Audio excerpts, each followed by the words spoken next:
এদিন ৰাজৰ বৰ পিঠি ষ্টেইন হোৱাৰ বাকী কঁকালৰ তীব্ৰ বিষ হৈছে। ৰাজে ৰীমাৰ শোৱাৰ কোঠাত সোমাই ক'লে, আহা বৌ, শুই থাকা, মই তোমাৰ পিঠিত কিছু ঔষধ লগাই দিওঁ আৰু তোমাক মৃদু মালিচ এটা দিম যাতে বাকী থকা বিষত সকাহ হয়। ৰীমাই নকয়, ৰীমাই এৰি দিলে, ৰাজ মই নিজেই কৰিম। ৰাজে ক'লে, আপুনি নিজে ঔষধটো লগাব পাৰে, কিন্তু মালিচ কৰাটো কঠিন হ'ব।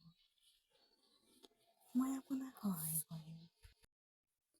ৰাজে ক'লে, আপুনি নিজে ঔষধটো লগাব পাৰে, কিন্তু মালিচ কৰাটো কঠিন হ'ব। মই আপোনাক সহায় কৰিম। ইয়াৰ দ্বাৰা আপোনাৰ বাকী বিষটো উপশমন হ'ব। এই বুলি কৈ ৰাজে চকীৰ পৰা উঠি বিচনাত বহি থকা ৰীমাৰ ওচৰলৈ আহি তাইক শুবলৈ ক'লে। বৌ, ক'ত প্ৰয়োগ কৰিব লাগে কোৱা ৰীমা। ৰাজৰ সহানুভূতি আৰু চিন্তা দেখি তাই নাকচ কৰিব নোৱাৰিলে। বাস্তৱত তাই নিজৰ বিষয় নকল কৰা বন্ধ কৰি দিছিল। তাই আহি ৰাজক জোকাৰিব বিচাৰিছিল। তাই লাজতে পেটত শুই পৰিল। চাৰ্টটো কঁকালৰ ওপৰত অলপ ওপৰলৈ টানি ক'লে, ইয়াত লগাও। ৰাজে অপমানৰ ঔষধ আঙুলিত লৈ ৰীমাৰ কঁকালত লাহেকৈ লগাবলৈ ধৰিলে। তাৰ হাত দুখনে তাইৰ পিঠিখন স্পৰ্শ কৰাৰ লগে লগে তাইৰ মনত এটা সকাহ অনুভৱ হ'ল।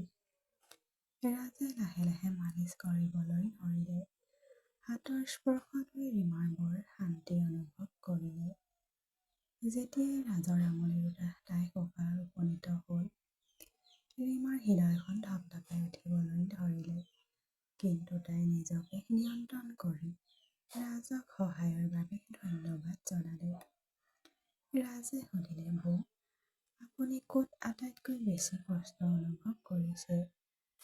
ৰীমাই তাই অলপ বিভ্ৰান্ত হৈ পৰিল। তাই অজানিতে উত্তৰ দিলে, অলপ তললৈ। ৰাজে আকৌ অলপ তললৈ ঔষধ লগাবলৈ চেষ্টা কৰিলে।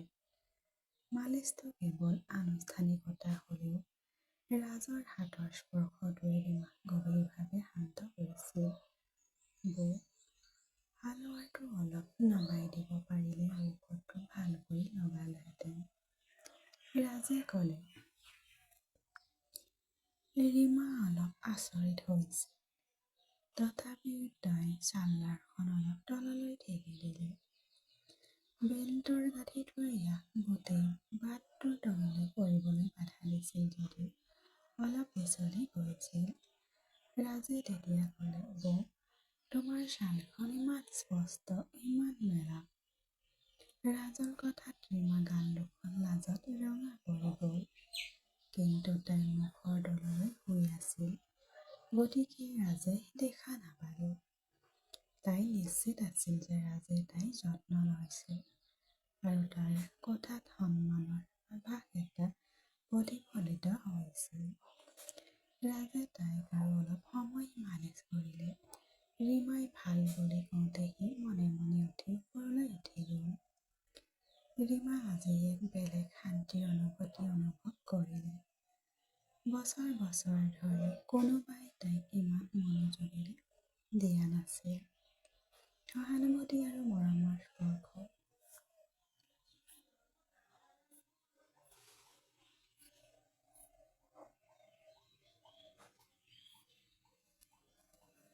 ৰাজৰ কথা ভাবি কেতিয়া টোপনি আহিল তাই গম পোৱা নাছিল। পিছদিনা ৰাতিপুৱা তাই সতেজ আৰু শান্ত অনুভৱ কৰি সাৰ পালে। গা ধোৱাৰ পিছত ৰীমাই মাজিকভাৱে সাজ-পোছাক পিন্ধি ক'লা বগা এম্ব্ৰইডাৰী কৰা জোতা এযোৰ আৰু হাই হিল পিন্ধিলে। বগা চেণ্ডেলো পিন্ধিছিল। অলপ লঘু মেকআপ কৰাৰ পিছত তাই পাকঘৰত ব্ৰেকফাষ্ট প্ৰস্তুত কৰিবলৈ ধৰিলে। ব্ৰেকফাষ্ট প্ৰস্তুত কৰি থাকোঁতে তাই পাকঘৰৰ দুৱাৰত ৰৈ চিৰিৰ ফালে চাই থাকিল।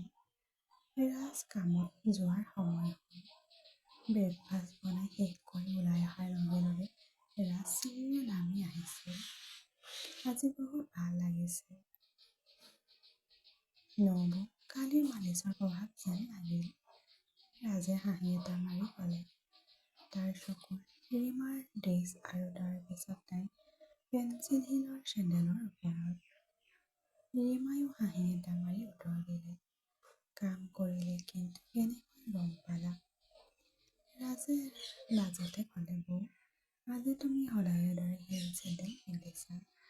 গতিকে কঁকালৰ বিষ নাই বুলি ভাবিলোঁ।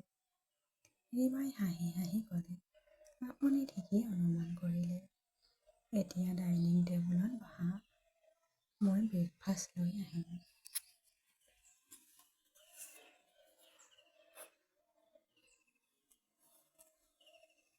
দুয়ো একেলগে ব্ৰেকফাষ্ট খাবলৈ ধৰিলে। ইফালে ৰাজে ৰীমাক সুধিলে, বৌ, তুমি কেতিয়াও শাৰী নিপিন্ধা নেকি? ৰীমাই উত্তৰ দিলে, পিন্ধো, কিন্তু অতি কমহে, বছৰত এবাৰ, মাত্ৰ এইবাৰ বা দুবাৰহে যদি কোনো বিশেষ অনুষ্ঠান থাকে। ৰাজে ক'লে, নাই, মাথো তোমাক কেতিয়াও শাৰী পিন্ধা দেখা নাই। মই ভাবোঁ শাৰী এখন তোমাৰ বাবে বহুত জোৰ হ'ব। যোৱাৰ লগে লগে ৰাজে ক'লে, বৌ, বাহিৰৰ পৰা ৰাতি আহাৰ লৈ আহিম। ৰান্ধিব নালাগে, ৰীমাই হাঁহি এটা মাৰি ক'লে, ঠিক আছে।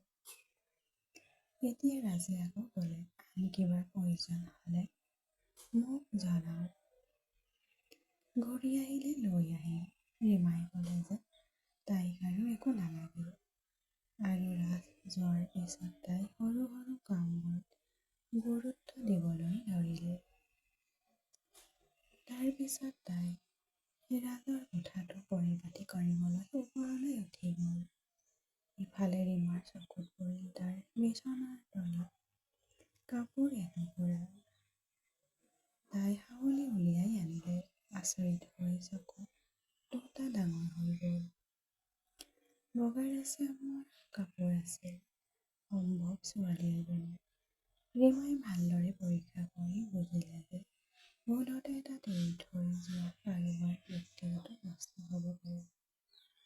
তাই লগে লগে কাপোৰবোৰ এফালে থৈ কোঠাটো চাফা কৰিবলৈ ধৰিলে। তেতিয়া তাই মনত পৰিল ৩ দিন আগৰ এটা কাণ্ড। অনল আৰু নিয়াৰিক এটা কোঠাতে একেলগে আছিল। তাই ভাবিলে কাপোৰবোৰ হয়তো নিয়া নহ'ল। তাই তুলি লৈ তাত বগা দাগ কিছুমান দেখা পালে। সেইটো তাই বুজিবলৈ বেছি সময় নালাগিল। এই দাগবোৰ দেখি তাই হেৰাই গ'ল এখন বেলেগ পৃথিৱীত। হঠাতে মন দুৱাৰত টোপৰ মাৰিলে। তাই কাপোৰবোৰলৈ চালে। তাই আকৌ বিচনাৰ তলত থৈ দিলে। তাৰ পৰা ওলাই আহি দুৱাৰৰ ফালে চালে। কাষতে থকা মণিবোৰক তাই থিয় হৈ থকা দেখিলে। ৰাজৰ কোঠাটো খৰধৰকৈ বন্ধ কৰি তললৈ নামি আহি দুৱাৰখন খুলিলে। মণি তাতেই বাস কৰিছিল। তাই ৩২ বছৰীয়া আছিল। ঘৰত বিউটি পাৰ্লাৰ চলাইছিল। মণি প্ৰায়ে ৰীমাৰ ঘৰলৈ গৈছিল বা তাইক ওচৰলৈ মাতিছিল, আৰু সিহঁতে এৰাব নোৱাৰা কথাবোৰৰ ওপৰত আড্ডা মাৰিছিল। সেইদিনাও ৰীমা আৰু মণিয়ে চুবুৰীটোৰ বিষয়ে আড্ডা মাৰি আছিল। মণি যোৱাৰ পিছত ৰীমাই গা ধোৱাৰ সিদ্ধান্ত ল'লে। ৰাজে সেইদিনা ৰাতিপুৱা শাৰীখনৰ কথা কৈছিল। গতিকে গা ধুই তাই নীলা ৰঙৰ শাৰী এখন পিন্ধিলে। ৰাজৰ আগমনৰ সময় প্ৰায় হ'ল, আৰু তেওঁ ৫ বজাত আহি পালেহি। ৰীমাই দুৱাৰখন খুলিলে। ৰাজে তাইৰ ফালে মনোযোগেৰে চাই থাকিল। তাই তাৰ ফালে মনোযোগেৰে চাই থকা দেখি ৰীমাই হাঁহি এটা